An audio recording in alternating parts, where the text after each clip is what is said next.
اکبر الہ آبادی کو کسی نے خط لکھا اور خط کے آغاز میں انہیں قبلہ لکھ کر مخاطب کیا۔ اکبر نے جواب میں لکھا، آپ نے مجھے قبلہ لکھا ہے، جو مسلمانوں کے لیے قابل احترام جگہ ہی سمجھی جاتی ہے۔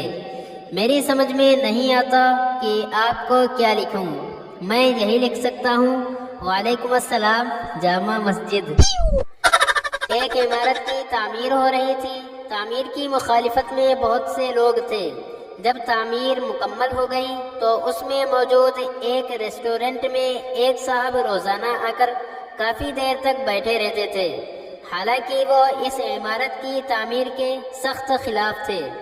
یہ دیکھ کر ایک صاحب نے ان سے پوچھا، کیوں جناب، آپ تو اس عمارت کی تعمیر کے سخت مخالف تھے، پھر روز یہاں آنے کا کیا مطلب ہے؟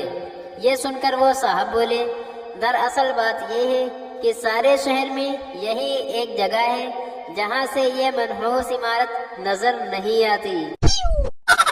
استاد نے بچوں کو ملٹن کی شاعری کے بارے میں پڑھاتے ہوئے کہا، ملٹن نابینا تھا۔ دوسرے دن اس نے بچوں کی یادداشت کا امتحان لینے کے لیے پوچھا، بچوں، ملٹن کی سب سے بڑی کمزوری کیا تھی؟ ایک بچے نے جواب دیا، سر، وہ شاعر تھا۔ نوکر مالک سے، جناب، اسلم آپ کو گدھے کے برابر بھی نہیں سمجھتا۔ مالک نے کہا، کیوں؟ اسلم تم مجھے گدھے کے برابر بھی نہیں سمجھتے؟ اسلم گھبرا کر بولا، نہیں جناب، یہ جھوٹ بولتا ہے، میں تو سمجھتا ہوں۔ ایک عورت اور اس کی بچی بس میں سفر کر رہے تھے۔ بچی آئس کریم کھا رہی تھی۔ بس میں جب جھٹکا لگتا تو آئس کریم سامنے بیٹھے ہوئے آدمی کے کوٹ کو لگتی۔ اس پر عورت نے بچی کو سمجھایا، بیٹی سنبھل کر بیٹھو، یہ کوٹ مسلسل تمہاری آئس کریم خراب کر رہا ہے۔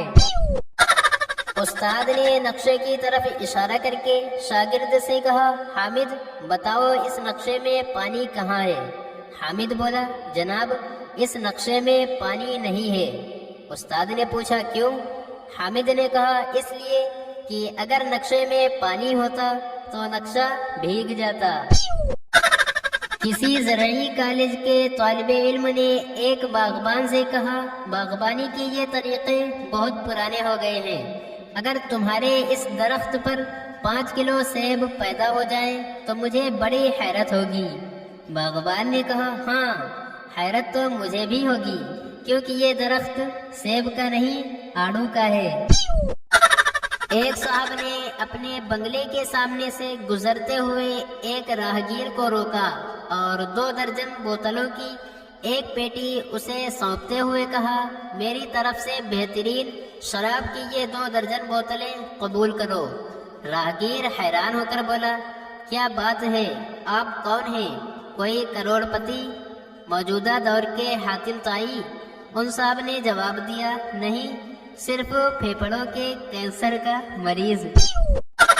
عمران کامران سے، اگر آدھی رات کو آنکھ لگ جائے اور گھڑی بند ہو تو وقت کیسے معلوم ہوگا؟ کامران بولا، یہ بھی کوئی پوچھنے کی بات ہے، بس زور زور سے گانا شروع کر دو، پڑوس سے آواز آئے گی کہ رات کے 2 بجے کیا تکلیف شروع ہو گئی۔